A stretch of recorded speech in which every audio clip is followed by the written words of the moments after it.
Existe uma dor pior do que perder um filho? Sim, existe.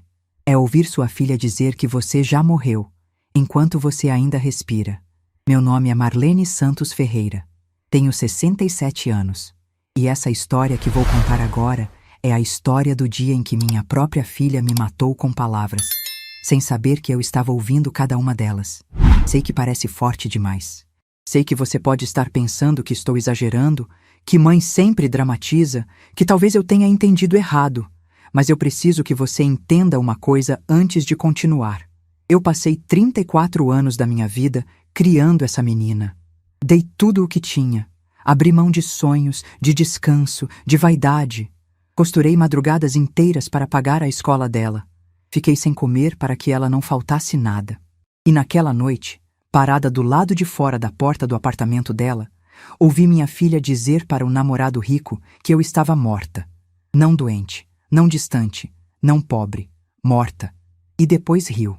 Mas deixa eu voltar um pouco, porque essa história merece ser contada do jeito certo. Você precisa entender quem eu sou, de onde eu vim e o que me levou até aquela porta naquela noite de quinta-feira. Sou viúva há 8 anos. Meu marido Geraldo partiu de uma condição no coração que o levou em poucos dias, sem aviso, sem despedida longa. Um dia, ele estava sentado na varanda tomando café comigo, no outro estava numa cama de hospital. E 3 dias depois, eu estava vestida de preto num cemitério de Sorocaba, jogando terra no caixão do homem com quem dividi 38 anos da minha vida. Geraldo era caminhoneiro.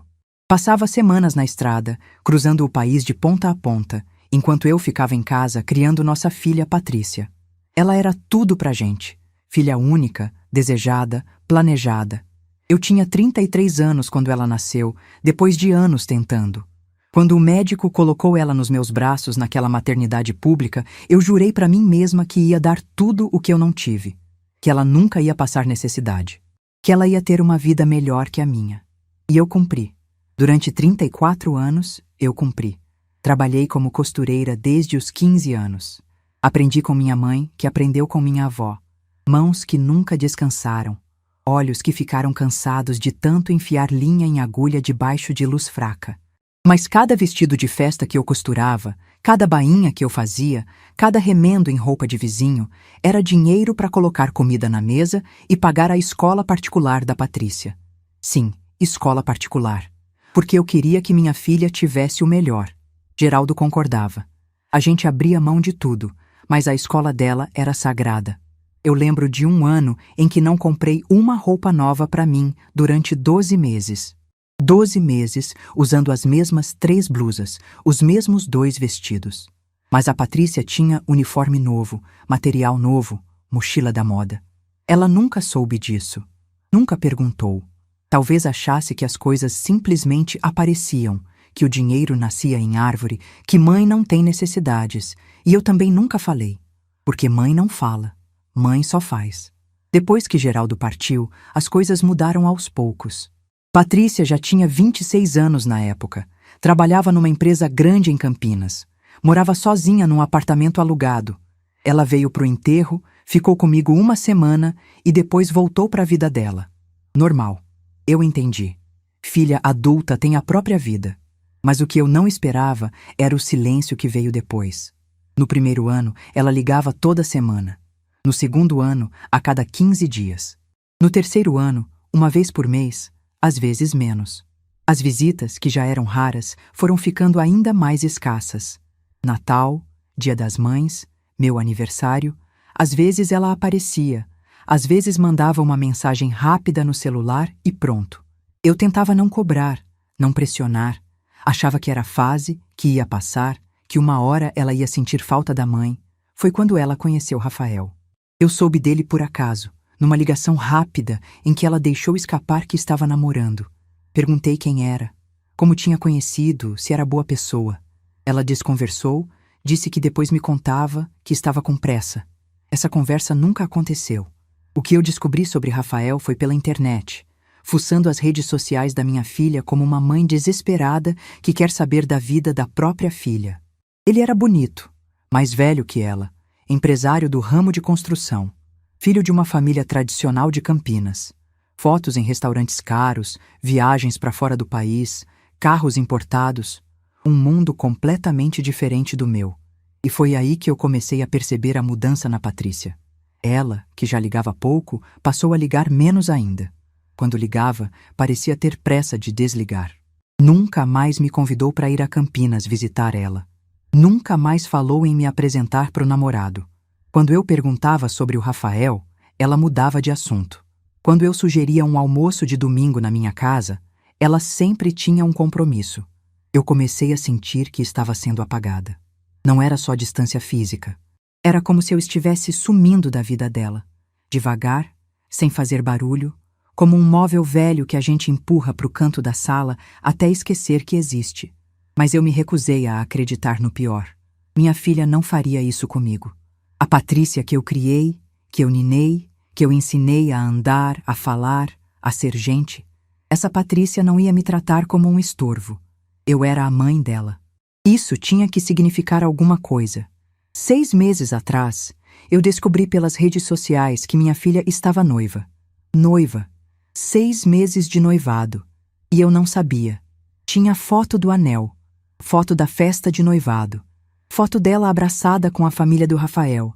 Uma senhora elegante que eu descobri depois ser a mãe dele, Dona Beatriz, e um senhor de cabelos grisalhos, o pai. Tinha foto dos amigos, dos colegas de trabalho, de gente que eu nunca tinha visto na vida. Mas não tinha foto minha. Não tinha menção a mim. Era como se eu não existisse. Eu chorei a noite inteira naquele dia. Chorei olhando para a foto dela sorrindo, com aquele anel brilhando no dedo, cercada de pessoas que celebravam com ela um momento que eu deveria estar presente. Me perguntei onde tinha errado. O que tinha feito de tão grave para merecer ser excluída assim?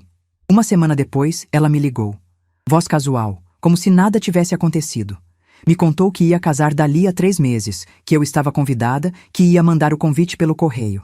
Eu quis perguntar por que não me contou antes, por que não me chamou para o noivado, por que eu estava sabendo da própria filha pela internet.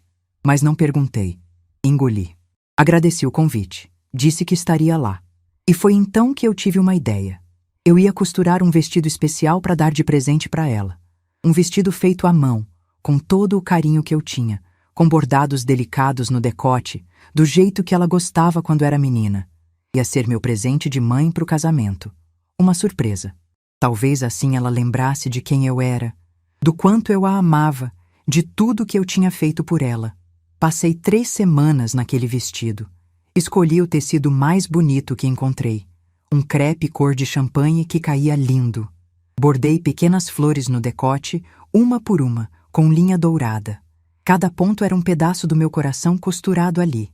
Quando terminei, olhei para o vestido pendurado no cabide e senti orgulho.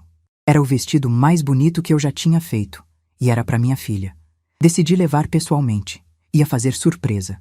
Peguei um ônibus para Campinas numa quinta-feira à noite, com a sacola nas mãos e o coração cheio de esperança. Talvez a gente pudesse conversar, talvez eu pudesse conhecer o Rafael finalmente, talvez as coisas voltassem a ser como antes. Cheguei no prédio dela por volta das 8 da noite. O porteiro me conhecia de outras visitas antigas, me deixou subir sem avisar. Eu queria surpreender. Fui pelo elevador, coração batendo forte, ensaiando o que ia dizer quando ela abrisse a porta. Mas quando cheguei no andar dela, percebi que a porta do apartamento estava entreaberta. Luz acesa lá dentro, vozes conversando. Eu ia bater, ia anunciar minha chegada, mas então ouvi meu nome. Não, não era meu nome. Era uma palavra. Mãe. E o que veio depois dessa palavra me fez congelar no lugar como se tivessem jogado um balde de água gelada no meu corpo. Era a voz do Rafael. Tom descontraído, curioso. Ele perguntou algo sobre o casamento, sobre a família dela, sobre quem ia sentar na mesa principal. E então disse, com naturalidade, que a mãe dele queria muito conhecer a minha família, que Dona Beatriz fazia questão de receber os parentes da noiva com todo o carinho. E a resposta da minha filha veio como uma faca entrando devagar no meu peito.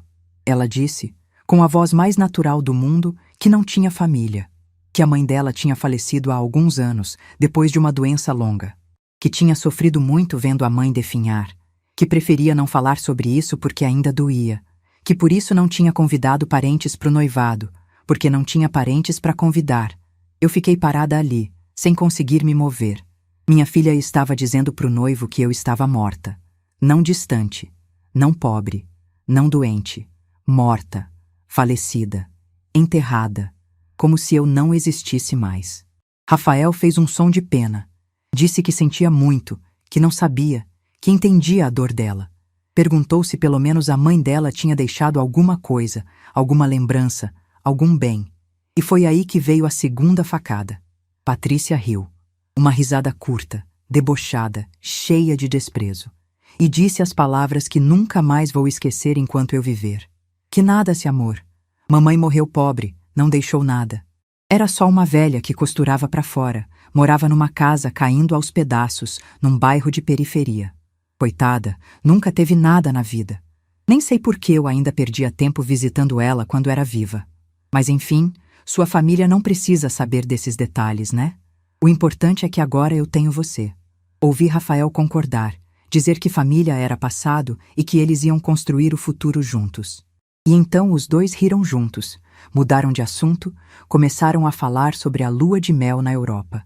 E eu fiquei ali, parada no corredor, com a sacola pesando na minha mão, com o vestido que eu tinha costurado com tanto amor dentro dela, ouvindo minha filha me apagar da existência como se eu fosse um erro que precisava ser corrigido.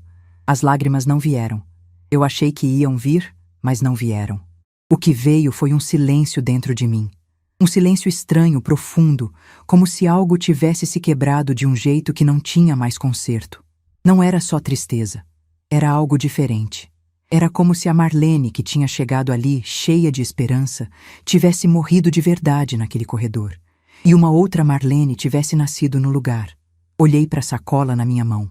O vestido lá dentro. 3 semanas de trabalho. Cada ponto dado com amor. Abaixei devagar e coloquei a sacola encostada na porta do apartamento. Sem fazer barulho. Sem bater. Sem anunciar minha presença. Eles nunca saberiam que eu tinha estado ali. Nunca saberiam o que eu ouvi. Voltei para o elevador com passos lentos. Desci os 15 andares em silêncio, olhando para o nada. Atravessei a portaria, passei pelo porteiro que me desejou boa noite, caminhei até o ponto de ônibus. E foi ali, sentada naquele banco de plástico, esperando o ônibus que ia me levar de volta para Sorocaba, que eu finalmente sorri. Um sorriso estranho. Triste, mas não só triste. Era um sorriso de quem tinha acabado de entender uma coisa importante. Minha filha me matou porque achava que eu era um peso. Me enterrou porque tinha vergonha da minha simplicidade. Riu de mim porque pensava que eu era uma velha miserável que não tinha nada a oferecer. Mas ela estava errada. Ela não sabia, nunca soube, que a mãe pobre, que ela tanto desprezava, guardava um segredo. Um segredo que Geraldo me deixou antes de partir. Um segredo que eu carreguei sozinha durante 8 anos, esperando o momento certo. E ali, naquele ponto de ônibus, debaixo da luz amarelada do poste, eu decidi que o momento certo tinha chegado. Minha filha quis me matar, quis me apagar, quis fingir que eu nunca existi. Mas ela cometeu um erro. Esqueceu de enterrar meus segredos. E no dia do casamento dela, na frente do noivo, da sogra e de todos os convidados importantes que ela tanto queria impressionar, esses segredos iam ressuscitar. Eu ia ressuscitar. O ônibus chegou. Eu subi, sentei na janela e fiquei olhando as luzes da cidade passando enquanto a gente se afastava de Campinas. Pensei no Geraldo, no que ele diria se estivesse vivo, no que ele tinha me deixado e por quê. E pela primeira vez em muito tempo, senti algo que tinha esquecido que existia. Força. Não a força de quem quer vingança. Não a força de quem quer machucar. A força de quem finalmente entendeu que merece ser vista. A força de quem não vai mais aceitar ser tratada como um móvel velho empurrado para o canto. A força de quem, depois de 67 anos vivendo para agradar os outros, finalmente decidiu viver para si mesma. Minha filha disse que eu morri pobre e não deixei nada. Em breve, ela ia descobrir como estava enganada. Para você entender o que aconteceu naquele casamento, eu preciso te contar sobre Geraldo. Preciso te contar sobre o homem que me amou por 38 anos sem nunca precisar gritar isso para o mundo. O homem que passou a vida na estrada para garantir que eu e nossa filha tivéssemos um teto. O homem que, sem eu saber, guardou um segredo durante 3 décadas, um segredo que ele só me revelou quando sentiu que o tempo dele estava acabando. Eu conheci Geraldo num ponto de ônibus. Eu tinha 19 anos, ele tinha 22. Era uma tarde de sábado em Sorocaba. Eu estava voltando de uma entrega de costura e ele estava esperando um ônibus que ia levar ele para o terminal rodoviário. Ele era caminhoneiro, tinha acabado de ser contratado por uma transportadora grande e estava começando a vida. Lembro que ele me olhou primeiro. Um olhar demorado, respeitoso, diferente dos olhares que eu estava acostumada a receber. E depois sorriu. Um sorriso tímido, de canto de boca, como se estivesse pedindo permissão para puxar conversa. Perguntou meu nome. Eu disse. Perguntou o que eu fazia. Eu disse que era costureira. Ele disse que a mãe dele também costurava, que tinha aprendido a respeitar mulher que trabalhava com as mãos. Naquela época, isso já era diferente. A maioria dos homens achava que costureira era trabalho de pobre, coisa sem valor. Geraldo não. Geraldo me olhou como se eu tivesse acabado de dizer que era médica. O ônibus dele chegou primeiro. Ele subiu, mas antes me pediu um número de telefone. Eu não tinha telefone. Morava numa casa simples com minha mãe e a gente não tinha condição. Então, ele fez diferente. Me deu o endereço da transportadora onde trabalhava e disse que eu podia mandar carta se quisesse. Eu ri, achei graça. Quem manda carta para caminhoneiro que vive na estrada? Mas mandei. Mandei uma carta uma semana depois, sem esperar resposta. E 3 semanas depois, chegou uma carta dele, escrita à mão, num papel de caderno, com a letra toda torta de quem aprendeu a escrever tarde. Ele me contava das estradas, das cidades que conhecia, do silêncio da cabine do caminhão durante a madrugada. E no final, ele perguntava se eu aceitaria tomar um café com ele quando ele voltasse para Sorocaba. Eu aceitei. Esse café virou 2, depois 3, depois um namoro que durou 2 anos. Geraldo não era homem de palavras bonitas. Não sabia fazer declaração, não trazia flores, não escrevia poemas. Mas ele aparecia. Sempre que voltava de viagem, a primeira coisa que fazia era bater na porta da minha casa. Às vezes chegava de madrugada, mas esperava amanhecer sentado na calçada só para me ver antes de ir descansar. A gente casou em 1979, numa cerimônia simples na igreja do bairro. Minha mãe costurou meu vestido de noiva. Geraldo usou um terno emprestado do irmão. A festa foi na casa de uma tia, com bolo feito em casa e refrigerante comprado na promoção. Não tinha fotógrafo profissional, não tinha buffet, não tinha nada do que a Patrícia teve no casamento dela. Mas tinha uma coisa que eu duvido que ela tenha sentido. Tinha amor de verdade. Eu e Geraldo fomos casados por 38 anos. 38 anos dividindo a mesma cama quando ele estava em casa, 38 anos de cartas e telefonemas quando ele estava na estrada. 38 anos construindo uma vida tijolo por tijolo, sacrifício por sacrifício. A Patrícia nasceu 12 anos depois do casamento. A gente já tinha desistido de ter filho, achava que não era para ser. Mas Deus tinha outros planos. Quando o médico confirmou a gravidez, Geraldo chorou. Era a primeira vez que eu via ele chorar. Um homem daquele tamanho, que passava a vida dirigindo caminhão por estradas perigosas, chorando de alegria por causa de um bebê. Ele prometeu naquele dia que ia dar tudo para nossa filha. E eu prometi a mesma coisa. A gente cumpriu. Durante 34 anos, a gente cumpriu. Geraldo pegava as piores rotas, as viagens mais longas, os fretes mais cansativos, porque pagavam melhor. Eu costurava de dia e de noite, aceitava qualquer encomenda, fazia milagre com linha e agulha. O dinheiro que sobrava ia tudo para Patrícia. Escola particular, inglês, informática, tudo que a gente não teve. Mas aqui é onde a história toma um rumo que nem eu esperava. Porque enquanto eu achava que a gente estava só sobrevivendo, Geraldo estava construindo algo em silêncio. Foi numa noite de abril, há 10 anos, que ele me contou. A Patrícia já estava morando sozinha em Campinas fazia tempo. Era só eu e Geraldo em casa, como nos primeiros anos de casamento. Naquela noite, ele me chamou para sentar na varanda dos fundos. Tinha um tom na voz dele que me preocupou. Ele estava diferente, mais sério, mais quieto que o normal. Sentei do lado dele, peguei na mão dele como fazia há quase 40 anos e esperei. Geraldo nunca foi de falar rápido. Ele precisava de tempo para organizar as palavras, para ter certeza do que ia dizer. E então ele começou a falar. Disse que precisava me contar uma coisa que tinha guardado por muito tempo. Disse que não tinha me contado antes porque não queria que eu me preocupasse. Não queria que eu achasse que ele estava escondendo algo. Não queria criar problema onde não tinha. Mas agora ele sentia que precisava falar. Eu fiquei tensa. Pensei 1000 coisas. Traição, dívida, doença. Minha cabeça começou a rodar. Mas o que ele disse me deixou sem chão de um jeito completamente diferente. Geraldo me contou que desde o primeiro ano de casamento, ele guardava uma parte de cada pagamento numa conta separada. Não era muito no começo, R$ 50 aqui, 100 ali. Mas ele nunca parou. Cada viagem, cada frete, cada bônus que recebia, ele tirava uma parte e guardava. 30 anos fazendo isso. Ele disse que aprendeu isso com o pai dele, que era pedreiro e morreu sem deixar nada para a família porque nunca guardou um centavo. Geraldo jurou que não ia cometer o mesmo erro. Se acontecesse alguma coisa com ele, eu não ia ficar desamparada. Mas não era só dinheiro guardado. Geraldo me contou que, ao longo dos anos, ele foi comprando coisas. Pequenas no começo. Um terreno barato num bairro que ninguém queria. Depois, quando o bairro cresceu, ele vendeu e comprou uma casa. Alugou a casa e, com o dinheiro do aluguel, comprou outra. E assim foi indo. Tudo no meu nome. Porque ele dizia que mulher precisa ter segurança.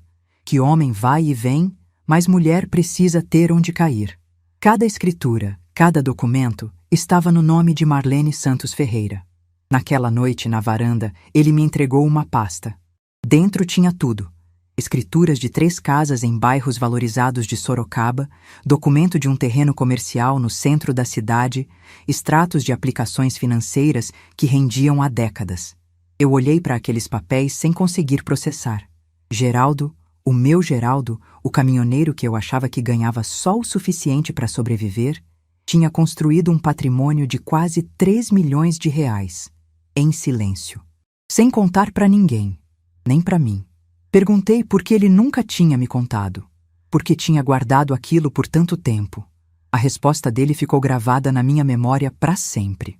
Ele disse que não contou porque queria que eu vivesse leve, que se eu soubesse do dinheiro ia ficar preocupada, ia querer investir, ia ter medo de perder, e ele queria que eu vivesse sem esse peso. O dinheiro estava lá, crescendo quietinho, esperando o dia em que fosse necessário. E esse dia, segundo ele, seria quando ele não estivesse mais aqui. Chorei naquela noite. Chorei abraçada nele, sem saber se era de gratidão, de surpresa ou de medo do que aquela conversa significava. Porque, no fundo, eu sabia por que ele estava me contando naquele momento. Geraldo estava sentindo que o tempo dele estava acabando. Ele não disse isso com todas as letras, mas eu conhecia aquele homem há quase 40 anos. Conhecia cada olhar, cada suspiro, cada silêncio. E o silêncio dele naquela noite era o silêncio de quem está se despedindo. 2 anos depois daquela conversa na varanda, Geraldo foi internado. Começou com um mal-estar numa viagem. Ele ligou para mim dizendo que estava com uma dor no peito que não passava. Eu implorei para ele parar num hospital, mas ele disse que ia terminar a entrega e voltar. Teimoso como sempre. Quando ele chegou em Sorocaba, levei ele direto para o pronto-socorro. Os médicos fizeram exames e a notícia veio como um soco. O coração dele estava comprometido. Anos de estrada, de comida ruim, de noites mal dormidas, de estresse, tudo tinha cobrado um preço. Ele ficou internado por 5 dias. No 3º dia, quando estávamos sozinhos no quarto, ele segurou minha mão e me fez prometer uma coisa. Pediu que eu nunca contasse para Patrícia sobre o dinheiro. Disse que a filha precisava aprender a viver com o próprio esforço, que riqueza fácil estraga o caráter, que ele tinha visto muita gente boa se perder quando descobria que tinha herança para receber. E então ele disse algo que na época eu não entendi, mas que agora faz todo sentido. Disse assim, olhando nos meus olhos, com aquela voz fraca de quem já está lutando para respirar. Marlene, esse dinheiro é seu, não é da Patrícia, não é de ninguém. É o seu colchão, é a sua segurança. Guarda esse segredo até o dia em que você precisar provar o seu valor. E nesse dia, Usa ele, não como vingança, como verdade. Eu não entendi na hora. Achei que era delírio de hospital, confusão de quem está fraco. Mas prometi que ia guardar o segredo. No 5º dia de madrugada, Geraldo partiu. Eu estava do lado dele, segurando a mão dele, como tinha segurado naquele ponto de ônibus há quase 4 décadas. Ele apertou minha mão uma última vez, soltou o ar devagar e foi embora. O velório foi simples. A Patrícia veio de Campinas, ficou uma semana me ajudando e depois voltou para a vida dela. Eu fiquei sozinha naquela casa que agora parecia grande demais. Sozinha com minhas memórias, com minhas saudades e com uma pasta cheia de documentos que ninguém sabia que existia. Nos primeiros meses depois da partida do Geraldo, a Patrícia me ligava toda semana. Perguntava se eu estava bem, se precisava de alguma coisa, se queria ir morar com ela em Campinas. Eu sempre dizia que estava bem, que preferia ficar na minha casa, que não queria dar trabalho. Mas aos poucos, as ligações foram diminuindo. Uma vez por semana virou uma vez a cada 15 dias. Depois, uma vez por mês. Depois, quando eu ligava, ela às vezes não atendia. E quando atendia, parecia sempre com pressa, sempre com algum compromisso, sempre precisando desligar. Eu tentava não pensar demais nisso. Me convencia de que era normal, que filha adulta tem a própria vida, que eu não podia ser um peso. Mas doía. Doía mais do que eu admitia. 3 anos depois da partida do Geraldo, a Patrícia conheceu Rafael. Eu soube dele por acaso, numa das raras ligações que a gente tinha. Ela mencionou que estava namorando, mas não deu detalhes. Quando eu perguntei mais, ela desconversou. Disse que ia me contar depois, que era recente, que não queria falar muito para não dar azar. Essa conversa nunca aconteceu. O que eu soube sobre Rafael foi pela internet, fuçando as redes sociais da minha filha como uma mãe desesperada por migalhas de informação. E o que eu vi me explicou muita coisa. Rafael era herdeiro de uma construtora de Campinas, família tradicional, dinheiro antigo, círculo social de elite. Ele era 10 anos mais velho que a Patrícia, divorciado, sem filhos. Nas fotos, aparecia sempre de terno, sempre em lugares caros, sempre cercado de gente que parecia importante. E nas fotos com a minha filha, eu vi uma Patrícia que eu não conhecia. Cabelo diferente, maquiagem diferente, roupas diferentes. O jeito de posar era diferente, a expressão era diferente. Era como se ela tivesse se transformado em outra pessoa para caber no mundo dele. E eu não aparecia em lugar nenhum. Nenhuma foto nossa juntas. Nenhuma menção à mãe, à família, a Sorocaba. Era como se a Patrícia tivesse nascido do nada, como se não tivesse passado, como se não tivesse uma mãe costureira que passou a vida inteira se sacrificando por ela. Eu comecei a entender o que estava acontecendo. A minha filha tinha vergonha de mim. Não vergonha de briga, de problema, de coisa grave. Vergonha da minha simplicidade. Vergonha da minha casa humilde, do meu trabalho de costureira, do meu jeito de interior. Vergonha de tudo que eu era e de tudo que ela achava que eu representava. A confirmação veio quando tentei me aproximar. Liguei para ela num domingo, sugeri que eu fosse a Campinas conhecer o tal Rafael. Ela gaguejou, inventou desculpas, disse que não era um bom momento. Perguntei quando seria um bom momento. Ela disse que ia ver. Essa resposta nunca veio. Tentei de novo, semanas depois. Ofereci para fazer um almoço aqui em casa. Disse que ia preparar o frango assado que ela amava quando era criança. Ela disse que ia tentar, mas que não prometia. Não veio. A cada tentativa minha, uma desculpa dela. A cada porta que eu abria, ela fechava. Até que eu parei de tentar. E foi nessa época que eu comecei a perceber que não era só vergonha. Era apagamento. Minha filha não estava só me escondendo. Ela estava me eliminando, construindo uma vida nova onde eu simplesmente não existia. E eu, trouxa, ficava aqui em Sorocaba esperando uma ligação que vinha cada vez menos, um convite que nunca chegava, um carinho que tinha se tornado memória. O golpe final veio 6 meses antes do casamento. Eu estava navegando pelas redes sociais como fazia toda noite antes de dormir. Era o único jeito de saber da vida da minha própria filha, quando vi uma foto que me tirou o sono. Era uma foto da Patrícia sorrindo, com um anel de diamante no dedo. A legenda dizia: 6 meses de noivado e contando. Ansiosa para o grande dia com o amor da minha vida. 6 meses. Minha filha estava noiva há 6 meses e não tinha me contado. Eu tinha ligado para ela pelo menos 3 vezes nesses 6 meses. Em nenhuma dessas ligações ela mencionou noivado, casamento, nada. Conversamos sobre tempo, sobre trabalho, sobre bobagens. Mas a coisa mais importante da vida dela, ela escondeu. Fiquei acordada a noite inteira com o celular na mão, olhando para aquela foto. Olhando para o sorriso da minha filha, para o anel brilhando, para os comentários de parabéns de gente que eu não conhecia, e me perguntando onde eu tinha errado, o que eu tinha feito de tão errado para merecer ser tratada assim. No dia seguinte, ela me ligou. Voz casual, como se nada tivesse acontecido. Disse que tinha uma novidade. Ia casar dali a 3 meses, que eu estava convidada, que ia mandar o convite pelo correio. Eu quis gritar, quis perguntar por que só estava sabendo agora. Quis chorar de raiva, de decepção, de dor, mas não fiz nada disso. Agradeci. Disse que estava feliz por ela. Desejei felicidades e desliguei. E naquele momento, olhando para o telefone na minha mão, eu entendi uma coisa que o Geraldo tinha me dito anos antes.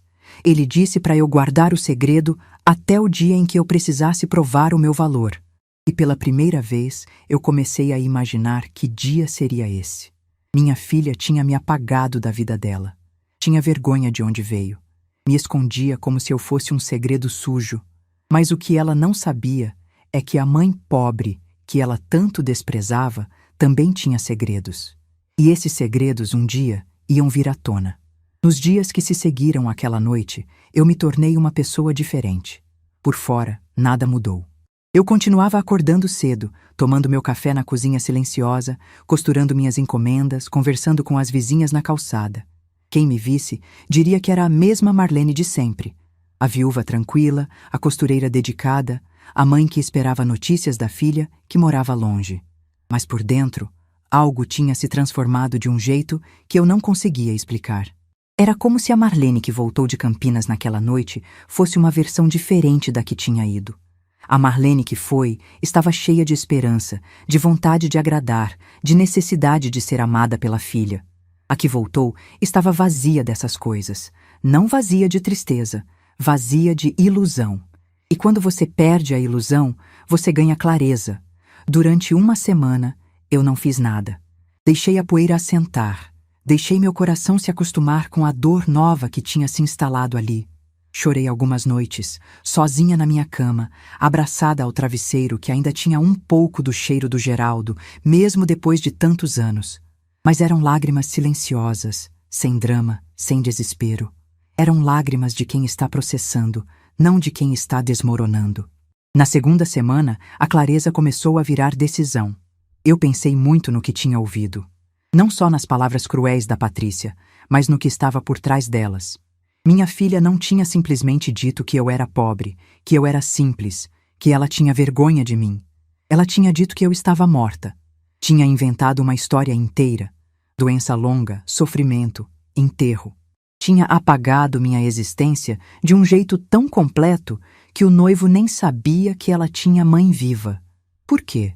Essa pergunta não me deixava em paz. Por que mentir de forma tão radical? Por que não simplesmente dizer que a mãe morava longe, que não tinha contato, que a família era pequena? Por que inventar uma morte? A resposta veio aos poucos, conforme eu fui juntando as peças. Patrícia não queria apenas me esconder. Ela queria me eliminar de forma definitiva. Uma mãe viva, mesmo distante, ainda é uma possibilidade. Ainda pode aparecer, ainda pode ser cobrada, ainda pode atrapalhar. Mas uma mãe morta? Uma mãe morta é segura. Não liga, não visita, não aparece de surpresa. Não envergonha. Minha filha me matou porque era mais conveniente. E a partir do momento em que eu entendi isso, eu soube o que precisava fazer. Não ia confrontar. Não ia brigar. Não ia ligar chorando pedindo explicações. Nada disso ia adiantar.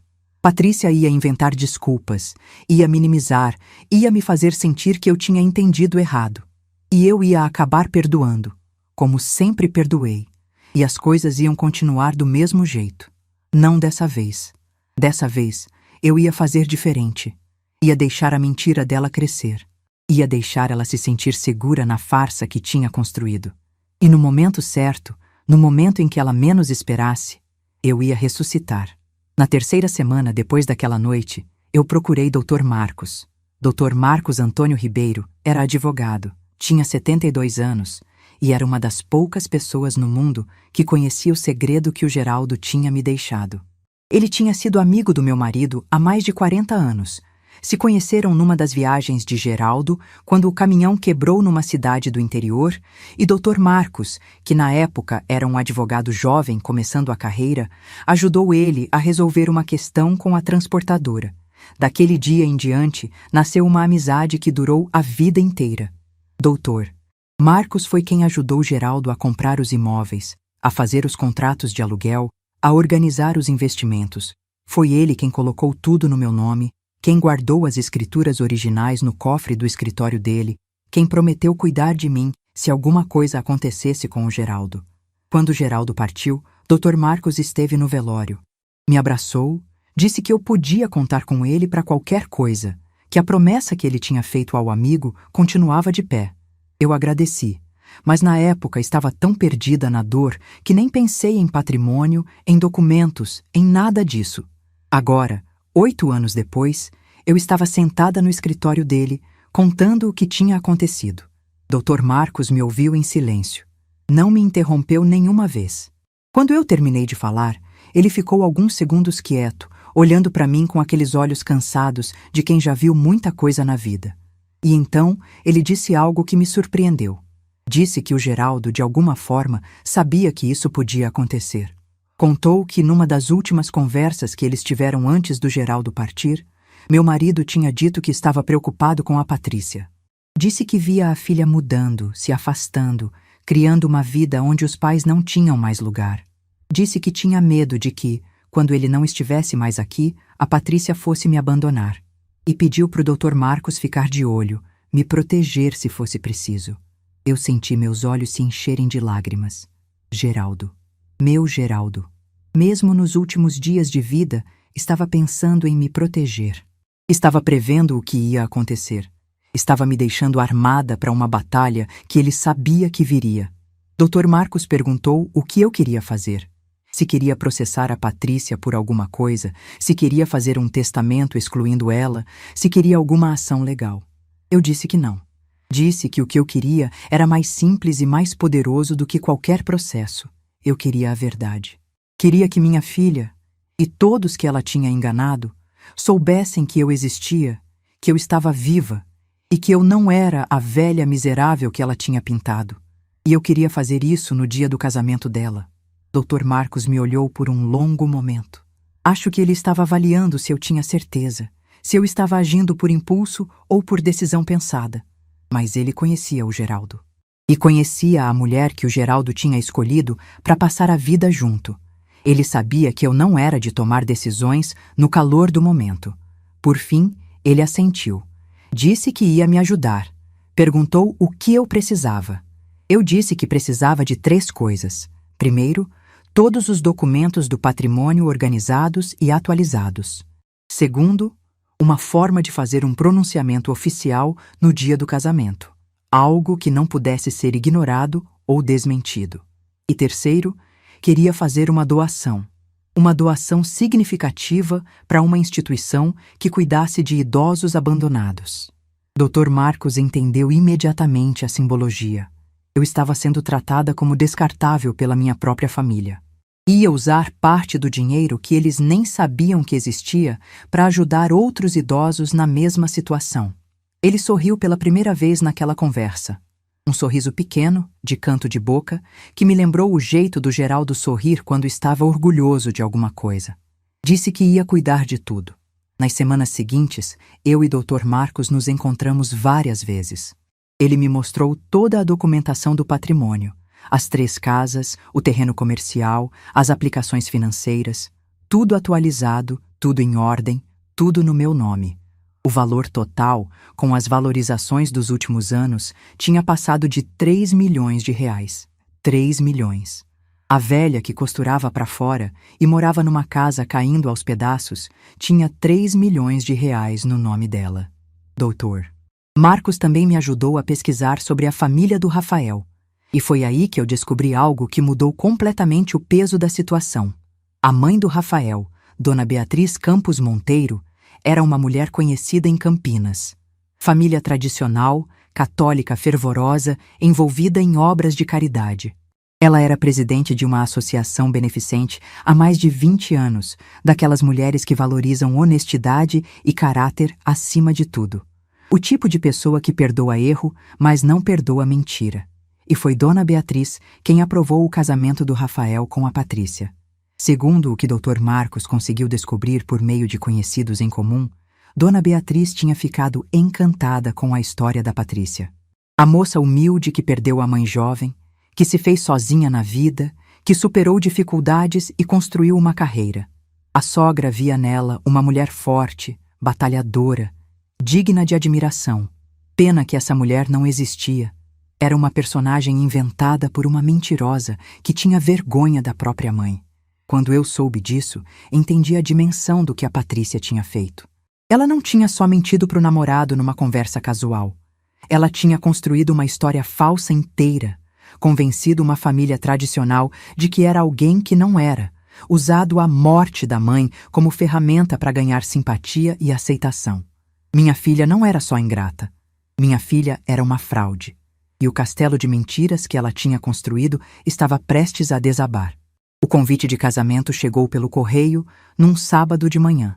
Era um envelope elegante, papel de alta gramatura, letras douradas. Por dentro, o convite era lindo. Data, hora, local, tudo impresso com sofisticação. Buffet Palácio, um dos lugares mais caros de Campinas. 300 convidados. Cerimônia às 18 horas, recepção em seguida. Mas o que me chamou a atenção foi o cartão que veio junto. Um cartão pequeno, escrito à mão pela Patrícia. Dizia assim: Mãe, você está na mesa 14. É uma mesa mais reservada, no fundo do salão. Achei melhor assim para você não se sentir desconfortável com tanta gente que não conhece. Beijos. Mesa 14, no fundo do salão, longe de todo mundo. Ela não estava me convidando para o casamento. Estava me escondendo no casamento. Me perguntei se ela ia me apresentar como parente distante, como vizinha antiga, como qualquer coisa menos a mãe dela. Provavelmente ia. A essa altura, eu já nem me surpreendia mais. Liguei para o Dr. Marcos e contei sobre o convite. Ele perguntou se eu ainda queria ir em frente com o plano. Eu disse que sim, mais do que nunca. Ele disse que estava tudo pronto da parte dele. Só precisava da minha confirmação final. Eu confirmei. Nas semanas antes do casamento, me preparei em silêncio. Fui numa loja do centro e comprei um tecido bonito. Não ostensivo, mas elegante. Com minhas próprias mãos, costurei um terno de alfaiataria sob medida. Calça bem cortada, blazer estruturado, camisa de seda por baixo. Passei 3 noites naquele terno, cada ponto dado com precisão, cada detalhe pensado. Quando terminei e vesti pela primeira vez, me olhei no espelho do quarto e quase não me reconheci. Não era mais a costureira simples de Sorocaba que aparecia naquele reflexo. Era uma mulher elegante, bem vestida, com uma postura que eu tinha esquecido que possuía. Era a Marlene que existia antes de passar a vida inteira se apagando para fazer os outros brilharem. Marquei horário num salão de beleza do centro. Cortei o cabelo, fiz as unhas, arrumei a sobrancelha. Pequenos cuidados que eu tinha deixado de lado há anos porque achava que não merecia, que era desperdício de dinheiro, que ninguém ia reparar mesmo. Mas agora, alguém ia reparar. Todos iam reparar. Na véspera do casamento, Dr. Marcos me ligou para confirmar os últimos detalhes. Ele ia chegar no buffet por volta das 19 horas, 1 hora depois do início da cerimônia. Tempo suficiente para a festa estar rolando, para os noivos estarem recebendo os cumprimentos, para todo mundo estar junto no salão principal. Ele ia entrar de terno com uma maleta de couro, a mesma maleta que usava em audiências importantes. Dentro, os documentos, certidão de propriedade dos imóveis, extratos das aplicações, o termo de doação para a Associação de Apoio a Idosos Abandonados de Sorocaba. Tudo oficial, tudo registrado, tudo impossível de ser negado. Perguntei se ele achava que eu estava fazendo a coisa certa. Ele ficou em silêncio por um momento. Depois disse que não sabia se era a coisa certa, mas sabia que era a coisa honesta. Que a Patrícia tinha construído uma vida em cima de uma mentira. E que mentiras, cedo ou tarde, cobram seu preço. Que talvez fosse melhor essa verdade vir à tona agora, no começo do casamento, do que anos depois, quando os estragos fossem ainda maiores. E então ele disse uma coisa que ficou na minha cabeça a noite inteira. Disse que o Geraldo ia estar orgulhoso.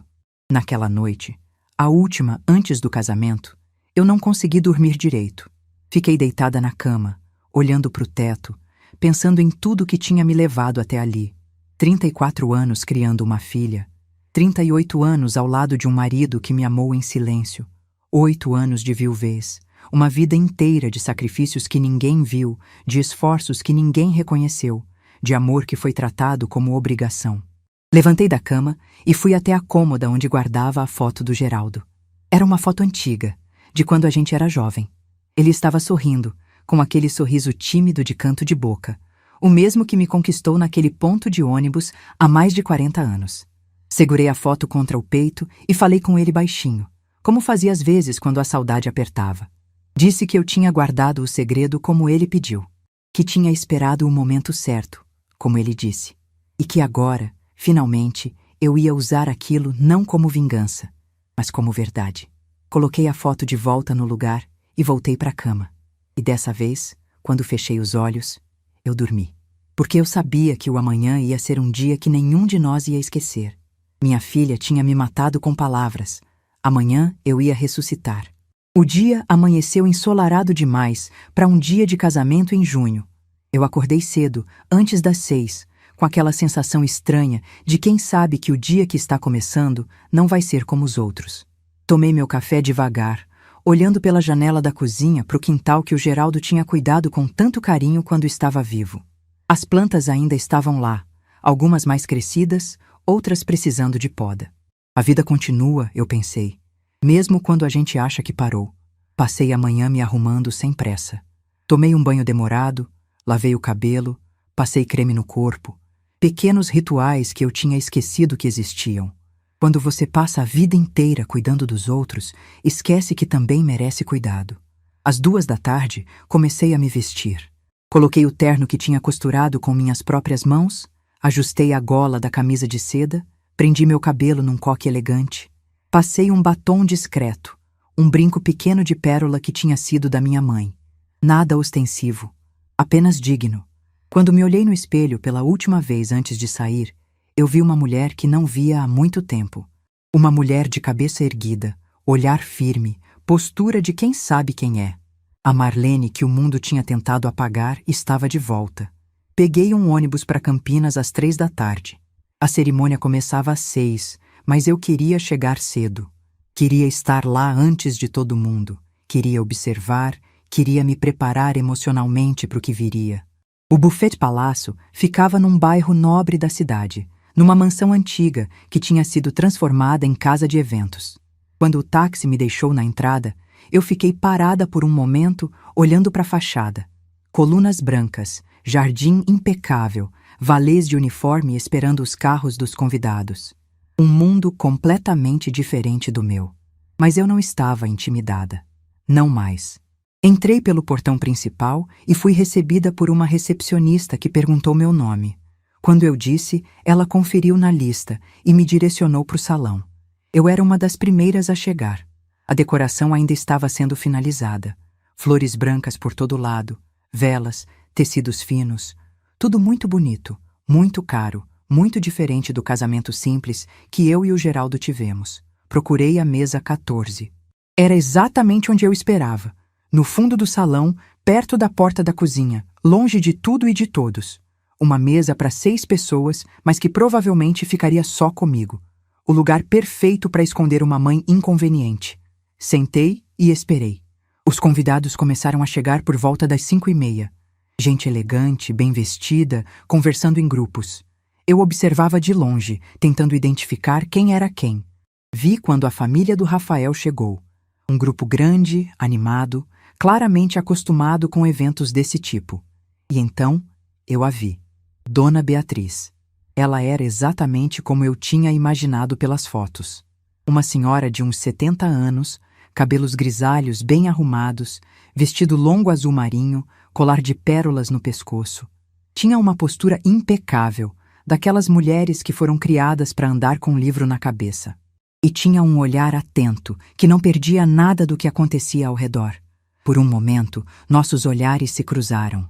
Ela me viu ali no fundo do salão, sozinha na minha mesa, e deve ter se perguntado quem eu era. Mas logo se distraiu com outro convidado e seguiu em frente. Em breve, ela ia saber exatamente quem eu era. A cerimônia começou pontualmente às 6 horas. Eu assisti de longe, da minha mesa no fundo. Vi quando o Rafael entrou, elegante no seu smoking, sorrindo para os convidados. Ele cumprimentava as pessoas com aquela naturalidade de quem cresceu frequentando eventos assim. Parecia feliz, confiante, um homem prestes a casar com a mulher que amava. Um homem que não fazia ideia de que estava casando com uma mentirosa. A música começou a tocar, aquela marcha nupcial clássica que todo mundo conhece, e todos se levantaram. Eu também me levantei, mais por reflexo do que por vontade. E então vi quando minha filha apareceu na entrada do salão, deslumbrante num vestido branco de renda, com um véu longo que arrastava no chão. Ela estava linda. Eu não podia negar isso. Por um segundo, só por um segundo, eu senti meu coração apertar de uma forma diferente. Era minha filha ali. A menina que eu tinha carregado na barriga, que eu tinha ninado, que eu tinha ensinado a andar. E ela estava se casando. Mas então eu lembrei. Lembrei das palavras que ela disse. Lembrei da risada de deboche. Lembrei que para ela eu estava morta. E o aperto no coração se transformou em outra coisa. Em determinação. A cerimônia foi bonita, eu admito. O celebrante falou sobre amor, sobre parceria, sobre construir uma vida juntos. Os noivos trocaram votos emocionados, alianças brilhantes, um beijo que arrancou aplausos de todos os presentes. Todos menos eu. Eu não aplaudi. Fiquei sentada, em silêncio, esperando. Depois da cerimônia, começou a recepção. Música, champanhe, garçons circulando com bandejas de canapés. Os noivos foram para a pista de dança, fizeram a primeira valsa, posaram para fotos. Tudo perfeito, tudo ensaiado, tudo como nos filmes. Foi quando os noivos começaram a receber os cumprimentos dos convidados que Patrícia me viu. Eu tinha me levantado e estava caminhando em direção à mesa principal. Ela me viu de longe e eu percebi o momento exato em que ela me reconheceu. O sorriso que ela tinha no rosto vacilou. Os olhos se arregalaram por uma fração de segundo. Ela não esperava que eu fosse me aproximar, mas eu me aproximei. Cheguei na fila de cumprimentos e esperei minha vez. Quando finalmente fiquei frente a frente com ela, Patrícia me abraçou de um jeito estranho, apertado demais, como se quisesse me impedir de falar. No meu ouvido, ela sussurrou rápido. Mãe, que bom que veio. Mas fica na sua mesa, tá? Depois a gente conversa. Eu não respondi. Apenas sorri e me virei para o Rafael. Ele me olhou com educação, esperando ser apresentado. Patrícia, nervosa, disse rapidamente. Amor, essa é tia Marlene. Uma parente distante do interior. Tia Marlene. Parente distante. Rafael apertou minha mão com um sorriso cordial. Disse que era um prazer me conhecer, que Patrícia falava muito da família dela. Eu quase ri. Falava muito? A única coisa que ela tinha falado era que a família estava toda enterrada no cemitério. Dona Beatriz estava logo ao lado. Ela se aproximou, curiosa, e perguntou quem eu era. Antes que Patrícia pudesse repetir a mentira, eu respondi simplesmente: sou do lado da noiva, do lado mais próximo do que ela gostaria. A sogra franziu a testa, confusa com a resposta estranha. Patrícia ficou pálida. Mas antes que qualquer uma pudesse dizer mais alguma coisa, eu me afastei e voltei para minha mesa. E esperei. Às 7h15 da noite, a porta principal do salão se abriu, e Dr. Marcos entrou. Ele estava exatamente como tínhamos combinado. Terno escuro, gravata discreta, postura de quem está ali a trabalho. E na mão direita, a maleta de couro que eu já conhecia. A maleta que carregava a verdade. Ele caminhou pelo salão com passos firmes, sem olhar para os lados, sem se deixar distrair pelos olhares curiosos dos convidados que não sabiam quem ele era. Caminhou direto até a mesa principal, onde os noivos estavam sentados com a família do Rafael. Quando Patrícia viu o Dr. Marcos se aproximando, eu vi o rosto dela mudar. Ela conhecia o advogado. Sabia quem ele era. Sabia que ele era amigo do pai. E pelo olhar dela, entendeu imediatamente que algo muito errado estava para acontecer. Ela tentou se levantar, tentou interceptar ele, mas foi tarde demais. Dr. Marcos parou em frente à mesa dos noivos e pediu licença em voz alta. O burburinho do salão foi diminuindo. As pessoas começaram a prestar atenção. O DJ baixou a música. E então, no silêncio que se formou, Dr. Marcos começou a falar. Disse que estava ali a pedido de uma cliente, que tinha um comunicado oficial a fazer, que pedia desculpas por interromper a celebração, mas que o assunto era urgente e não podia esperar. Rafael olhou para Patrícia, confuso.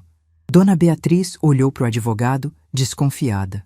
Os convidados começaram a cochichar entre si. E Patrícia? Patrícia parecia que ia desmaiar. Dr. Marcos abriu a maleta. De dentro, tirou uma pasta de documentos. E começou a ler.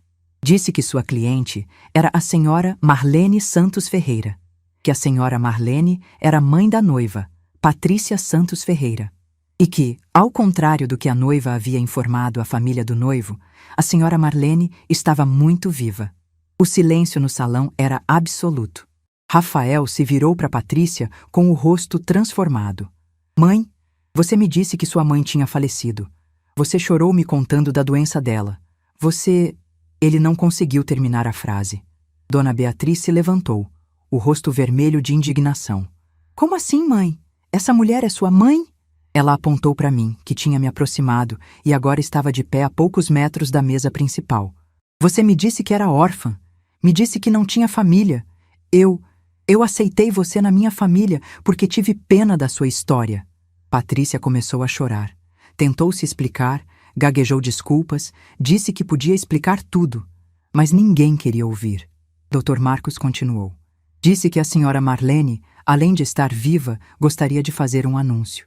Que estava doando a quantia de R$500 mil para a Associação de Apoio a Idosos Abandonados de Sorocaba. Uma instituição que cuida de idosos que foram descartados pelas próprias famílias. Os cochichos aumentaram. R$500 mil? A mãe da noiva tinha esse dinheiro? E então veio o golpe final. Dr. Marcos fez uma pausa dramática. O salão inteiro estava preso em cada palavra dele. Até os garçons tinham parado de circular, segurando bandejas no ar como estátuas. Ele explicou que a senhora Marlene era proprietária de 3 imóveis na cidade de Sorocaba, um terreno comercial no centro e aplicações financeiras que somavam um patrimônio total de aproximadamente R$3 milhões. Tudo documentado, tudo em nome dela, tudo construído ao longo de décadas pelo falecido marido Geraldo, que em vida quis garantir que a esposa nunca passasse necessidade.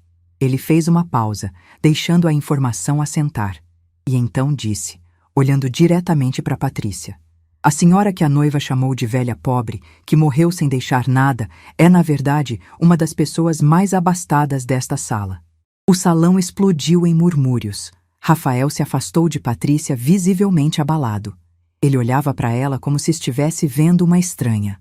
Todo o amor, toda a admiração que ele sentia tinham se transformado em outra coisa. Desconfiança, decepção, talvez nojo. Dona Beatriz estava tremendo de raiva. Ela se aproximou de Patrícia e disse, com uma voz controlada que era mais assustadora do que qualquer grito: Você mentiu. Mentiu sobre a própria mãe. Inventou uma morte, inventou uma história, usou uma tragédia falsa para ganhar a simpatia da minha família. Que tipo de pessoa faz isso? Patrícia soluçava, tentando falar entre lágrimas. Eu posso explicar. Vocês não entendem. Eu só queria... Queria o quê? Dona Beatriz interrompeu. Queria esconder que sua mãe era costureira? Queria fingir que veio de lugar nenhum? Queria que tivéssemos pena de você? A sogra balançou a cabeça enojada. Eu não tenho nojo de gente pobre, Patrícia. Tenho nojo de gente mentirosa. Foi nesse momento que eu me aproximei. Caminhei devagar até onde minha filha estava. Ela me olhou com os olhos vermelhos de choro, com o rímel escorrendo pelo rosto, com o vestido de noiva que agora parecia um figurino de uma farsa desmascarada. Mãe, ela sussurrou. Mãe, me perdoa. Eu não queria. Eu segurei o rosto dela entre minhas mãos. Com carinho, com a mesma delicadeza com que segurava quando ela era bebê e acordava chorando de madrugada. E falei baixo, só para ela ouvir. Eu te amo, filha. Sempre amei. Desde o primeiro dia que você nasceu até esse momento aqui. Isso nunca vai mudar. Ela começou a chorar mais forte, agarrando minhas mãos. Mas eu continuei. Mas você não me matou porque eu era pobre, Patrícia. Você me matou porque tinha vergonha de mim. Vergonha de onde veio. Vergonha da mulher que passou a vida inteira se sacrificando por você. Ela soluçou mais alto. E isso, filha? Né? Isso dói mais do que qualquer pobreza. Mais do que qualquer miséria. Porque miséria a gente supera. Mas desprezo de quem a gente ama, isso deixa uma marca que não sai. Soltei o rosto dela devagar. Dei um passo para trás. Eu não vim aqui para destruir seu casamento. Vim para te dar uma chance de recomeçar com verdade. O que você faz com essa chance é decisão sua. Me virei e comecei a caminhar em direção à saída. O salão inteiro estava em silêncio assistindo. 300 pessoas que tinham vindo para uma festa de casamento e estavam presenciando algo completamente diferente. O fim de uma mentira. O início de uma verdade. Antes de sair, passei por Dona Beatriz. Ela me olhou com uma expressão que eu não esperava. Não era julgamento. Era algo parecido com respeito. A senhora tem muita dignidade, ela disse baixo. Me perdoe por não ter conhecido a senhora antes. Eu apenas assenti com a cabeça e continuei caminhando. Dr. Marcos me esperava na porta. Ele me ofereceu o braço como um cavalheiro de outros tempos. E juntos nós saímos daquele salão. Lá fora, o ar da noite estava fresco. As estrelas brilhavam num céu limpo de inverno. Eu respirei fundo, enchendo os pulmões de um ar que parecia diferente. Mais leve. Doutor. Marcos perguntou se eu estava bem. Eu disse que sim, que estava melhor do que tinha estado em muito tempo. Ele sorriu aquele sorriso de canto de boca que me lembrava o Geraldo, e disse que meu marido estaria muito orgulhoso. Eu olhei para o céu, procurando uma estrela específica. Não sei porquê. Talvez esperando que o Geraldo estivesse vendo de algum lugar. Eu sei que ele está, eu disse baixinho. Eu sei que ele está. Peguei um táxi de volta para a rodoviária. O motorista deve ter percebido que eu não queria conversa, porque ficou em silêncio durante todo o trajeto. Eu agradeci mentalmente por isso. Precisava daquele silêncio para processar tudo o que tinha acontecido. Olhando pela janela, via as luzes de Campinas passando. Restaurantes cheios, casais passeando, a vida normal seguindo seu curso. Ninguém ali fora sabia o que tinha acabado de acontecer naquele buffet. Ninguém sabia que uma mulher de 67 anos tinha acabado de mudar a própria história. Pensei na Patrícia, no rosto dela quando a verdade foi revelada, no desespero dos olhos dela quando entendeu que a farsa tinha acabado. Parte de mim sentia pena. Era minha filha, afinal. A menina que eu tinha criado, que eu tinha amado incondicionalmente durante 34 anos. Mas outra parte de mim sabia que o que eu tinha feito era necessário. Não por vingança, por verdade. Mentiras são como ervas daninhas. Quanto mais tempo você deixa, mais elas crescem e sufocam tudo ao redor. A mentira da Patrícia já tinha crescido demais. Se eu não tivesse arrancado pela raiz naquela noite, ela ia continuar crescendo até destruir tudo. E enquanto a cidade de Campinas ia ficando para trás pela janela, eu não senti raiva, não senti triunfo, não senti vingança, senti paz. A paz de quem finalmente disse a verdade, a paz de quem finalmente foi vista, a paz de quem finalmente ressuscitou. 2 anos se passaram desde aquela noite. 2 anos desde que eu entrei num buffet de Campinas como uma tia distante e saí como uma mulher livre. 2 anos desde que a verdade veio à tona na frente de 300 pessoas.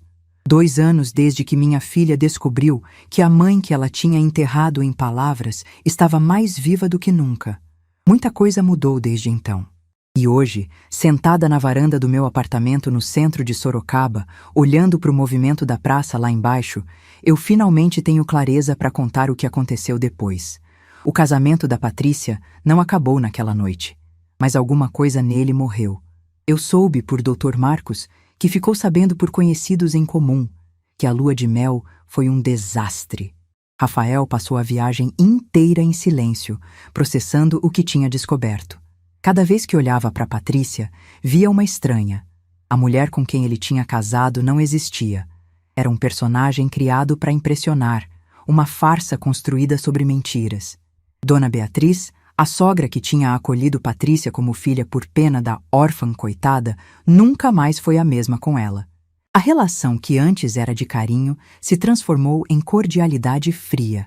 Cumprimentos educados, jantares de família onde ninguém falava o que realmente pensava. O tipo de convivência que machuca mais do que qualquer briga aberta. E Rafael? Bem, Rafael nunca mais confiou completamente na mulher com quem casou. Eu soube que eles discutiam com frequência nos primeiros meses. Ele perguntava se tinha mais alguma coisa que ela tinha escondido, se tinha outras mentiras que ele precisava saber. Patrícia chorava, jurava que não, implorava por perdão. Mas a semente da dúvida tinha sido plantada, e esse tipo de semente não morre fácil.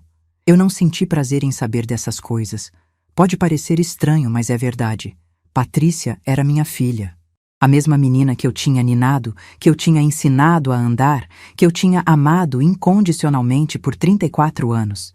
Ver ela sofrendo as consequências das próprias escolhas não me dava alegria, me dava tristeza.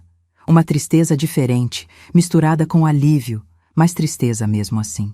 Porque eu sabia que aquele sofrimento era necessário. Às vezes, a gente precisa tocar o fundo do poço para aprender a nadar para cima. E Patrícia precisava entender que mentira tem preço. Um preço alto que ela ia pagar por muito tempo. 3 meses depois do casamento, ela me procurou. Eu estava em casa numa tarde de quarta-feira, quando a campainha tocou.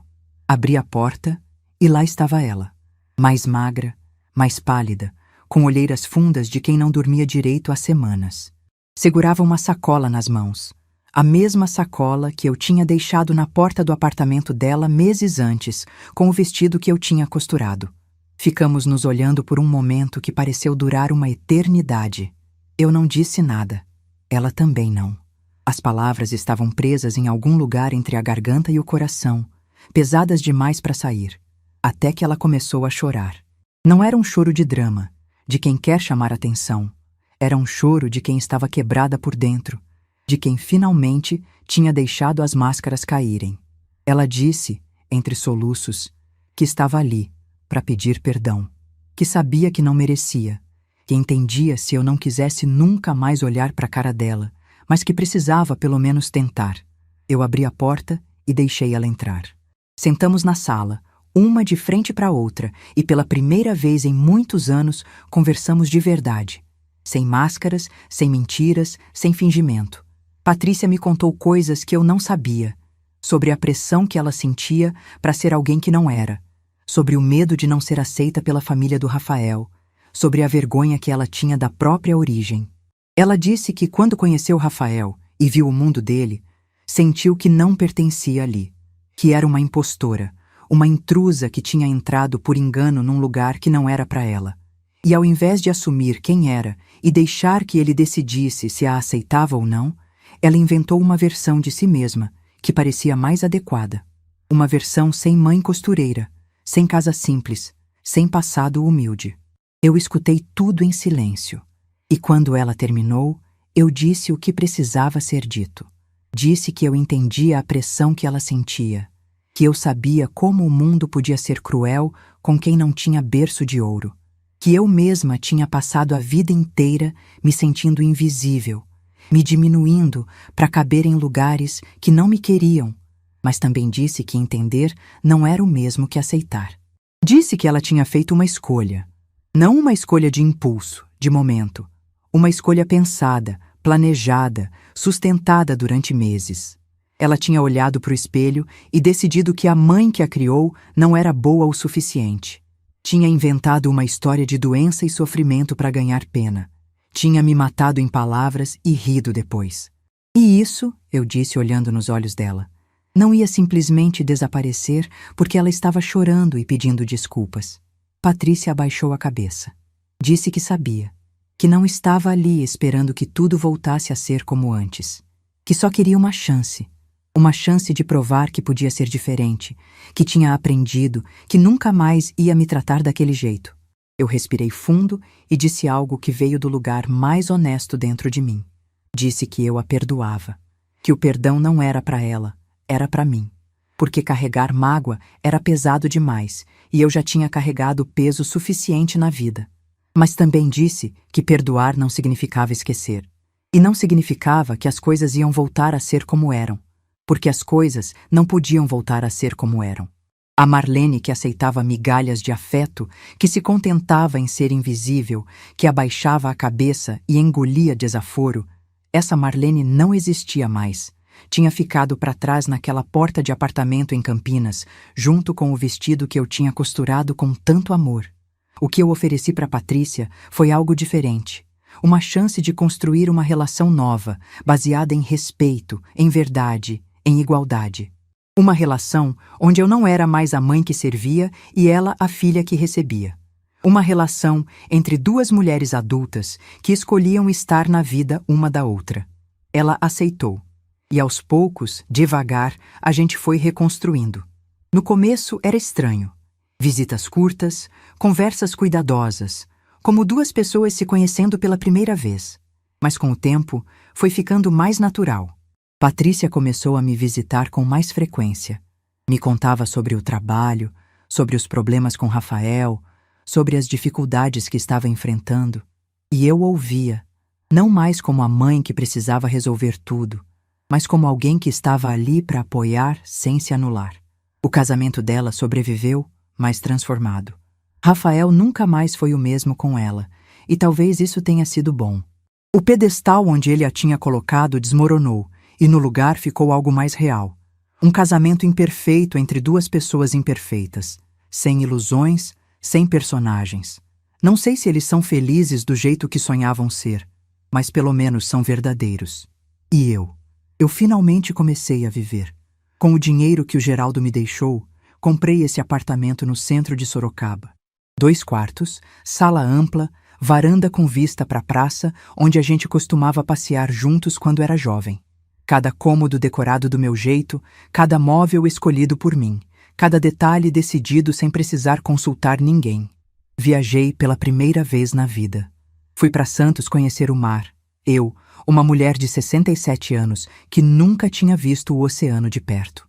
Fiquei uma semana inteira acordando cedo para ver o nascer do sol na praia, caminhando na areia com os pés descalços, sentindo o vento salgado no rosto. Chorei no primeiro dia, de tanta emoção. Chorei porque estava realizando um sonho que tinha guardado numa gaveta há décadas, achando que não merecia. Na pousada onde fiquei, conheci outras mulheres da minha idade que também estavam viajando sozinhas. Cada uma com sua história, cada uma com suas cicatrizes. Dona Aparecida, de 73 anos, tinha sido abandonada pelos filhos num asilo e conseguiu sair de lá com a ajuda de uma assistente social. Dona Teresa, de 70, tinha passado 40 anos num casamento infeliz e só teve coragem de sair depois que ficou viúva. Nós 3 sentávamos na varanda da pousada toda a noite, tomando vinho barato e contando nossas histórias. Ríamos, chorávamos, nos abraçávamos. E eu percebi uma coisa importante. Eu não estava sozinha. Tinha um exército de mulheres invisíveis por esse mundo, mulheres que passaram a vida se apagando para os outros brilharem e que agora estavam finalmente aprendendo a existir. Depois vieram outras viagens. Campos do Jordão no inverno, Gramado no Natal, Ouro Preto na Semana Santa. Lugares que eu só conhecia de foto, de televisão, de histórias que os outros contavam. Agora eram lugares que eu tinha pisado, que eu tinha vivido, que faziam parte da minha própria história. A doação que eu fiz para a Associação de Idosos Abandonados não foi a última. Descobri que ajudar os outros me fazia bem de um jeito que eu não esperava. Comecei a fazer trabalho voluntário, a visitar asilos, a conversar com pessoas que tinham histórias parecidas com a minha. Velhos que foram esquecidos pela família, que passaram a vida se sacrificando e no fim ficaram sozinhos. Cada história que eu ouvia me lembrava de uma coisa importante. Eu tinha tido sorte. Sorte de ter um marido que pensou no meu futuro. Sorte de ter um advogado honesto que guardou meu segredo. Sorte de ter encontrado força para reagir quando muitos não conseguem. Nem todo mundo tem essa sorte. E por isso, eu decidi usar a minha para ajudar quem não teve. Hoje, aos 69 anos, eu olho para trás e vejo uma vida que valeu a pena. Não porque foi fácil. Foi tudo menos fácil. Não porque não teve dor de sobra. Mas porque, no final das contas, eu aprendi a coisa mais importante que uma pessoa pode aprender. O meu valor não depende de quem me enxerga. Durante anos, eu medi meu valor pelo amor que recebia dos outros. Se minha filha me tratava bem, eu me sentia valiosa. Se ela me ignorava, eu me sentia um nada. Minha autoestima era um espelho que refletia o que os outros projetavam em mim. Mas espelhos podem mentir. Pessoas podem mentir. O único lugar onde a verdade sobre quem eu sou realmente existe é dentro de mim. Minha filha disse que eu morri pobre e não deixei nada. Ela estava errada em tudo, menos em uma coisa. A mãe que ela conhecia realmente morreu naquele dia. Morreu parada do lado de fora de uma porta, segurando um vestido bordado à mão, ouvindo a própria filha rir dela. Mas no lugar dessa mãe, nasceu outra mulher. Uma mulher que não precisa de aplausos para saber que tem valor. Uma mulher que não aceita migalhas de quem deveria dar amor inteiro. Uma mulher que escolhe onde quer estar e com quem quer estar. Às vezes, quando a noite está quieta e eu estou sozinha na varanda olhando as estrelas, eu converso com o Geraldo. Conto para ele sobre as viagens, sobre o apartamento, sobre a Patrícia. Agradeço pelo segredo que ele guardou, pela proteção que ele me deu mesmo depois de partir. E eu imagino ele lá em cima, com aquele sorriso de canto de boca, dizendo que sempre soube que eu ia ficar bem. Que sempre acreditou em mim, mesmo quando eu não acreditava. Se você chegou até aqui ouvindo minha história, eu quero te deixar uma coisa. Não importa quantos anos você tem. Não importa quantas vezes te disseram que você não valia nada. Não importa quantas pessoas te trataram como invisível, como peso, como estorvo. Você tem valor. Um valor que não depende do reconhecimento de ninguém. E se alguém te fez sentir que você precisava morrer para a vida delas ficar mais fácil, seja com palavras, seja com silêncio, seja com abandono, saiba que você pode ressuscitar, pode se reinventar, pode começar de novo. Eu ressuscitei aos 67 anos. Nunca é tarde demais. Minha filha disse que eu morri pobre e não deixei nada. Mas a verdade é outra. Eu nunca fui pobre. Pobre era quem não soube me ver. E o que eu deixo agora não é dinheiro, não é casa, não é herança material. O que eu deixo é essa história. A história de uma mulher comum que descobriu, depois de 67 anos, que merecia ser vista, que merecia ser respeitada, que merecia viver. E se essa história tocar pelo menos uma pessoa que está se sentindo invisível agora, então tudo valeu a pena. Tudo. Se essa história tocou seu coração, deixe seu like, se inscreva no canal e comente aqui embaixo. No meu lugar, o que você faria? Sua mensagem pode iluminar o dia de alguém.